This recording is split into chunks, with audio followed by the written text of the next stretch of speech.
How fast can a child learn a musical instrument compared to an adult? How fast can they learn a second or third language? They learn fast, right?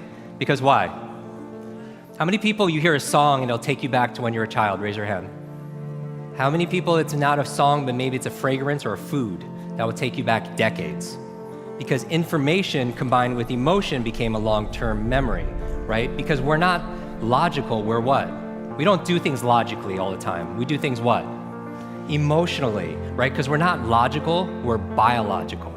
Everyone wants to write this down. All learning is state dependent. That the emotional state that you feel when you're learning something gets anchored to the learning. Does that make sense?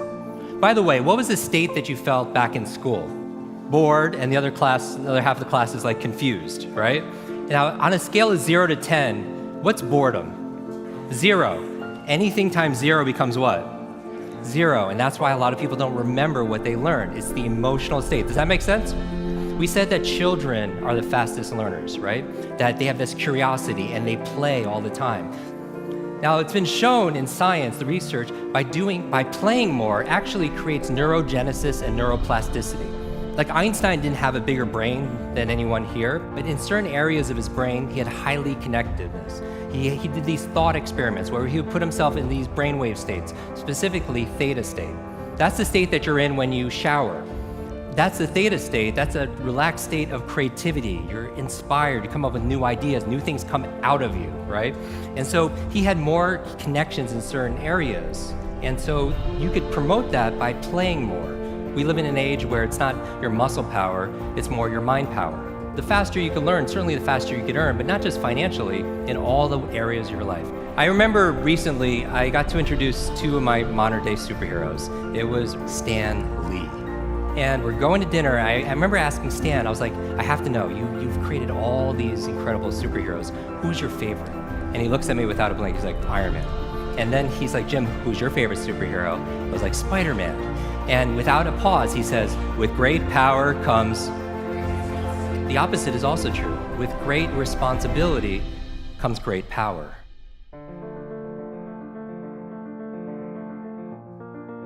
When you take responsibility for something, you have great power to what? To change things, to transform things, to make things better. You want to build a physical muscle, you give it what? Nutrition. Same thing with your mental muscles. Information combined with emotion becomes a long-term memory, right? The state that you learn something in, the mood and the feelings that you learn something in gets attached to what you want to learn. I'm going to give you 6 keys to learn anything faster. You can write these down. I want you to remember, be fast. Be fast.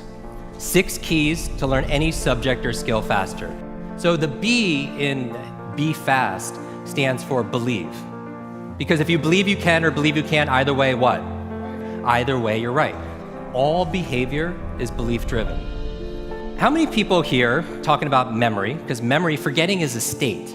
A lot of people say, oh, I have a bad memory, right? They always think, I have memory, or I have focus, or I don't have focus, or I have creativity, I don't have creativity. I want you to scrap that. Creativity is not something you have, it's something you do. Memory is not something you have, it's something you do. There's no such thing as a good or bad memory. There's just a trained memory and an untrained memory. Your brain is like a supercomputer, and your self-talk is a program it will run. So if you tell yourself you're not good at remembering names, you will not remember the name of the next person you meet because you programmed your supercomputer not to. Your mind is always eavesdropping on your self-talk. And so the challenge here is this: too much information, too little time. The amount of information is doubling at dizzying speed, but how we learn it, how we remember it, has that changed at all? Your brain cycles through different brain waves. Beta is when you're most awake, delta is when you're asleep, theta is right above delta. That's the state of creativity we talked about. Like in between theta and beta, when you're most awake, is a state called alpha.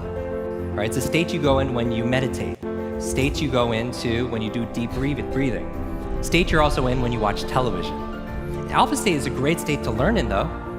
So how do you keep your brain active? So smart devices could be extremely convenient. I'll give you a third villain: digital dementia. This is the idea that we're outsourcing our brains to our smart devices. We're so reliant on our smartphones that our smartphones are making us stupid. It's convenient. I don't want to memorize 500 phone numbers, but we've lost the ability to memorize one. There is no learning without remembering. So B is believe. Believe you can, believe you can. Now the E, I'm gonna go through these really fast, is exercise. Exercise. And what I mean by this is I mean physical exercise. Because your brain, the primary function of your brain is to control your movement. As your body moves, your brain grooves. If you want to learn any subject or skill faster, the F is to forget. Forget. A lot of people don't learn faster because they feel like they know it already, right? So you want to forget about anything else than what you're learning here, temporarily. The A in fast stands for active. You take notes, you ask questions, you participate in it. The S in fast stands for state, that all learning is state dependent.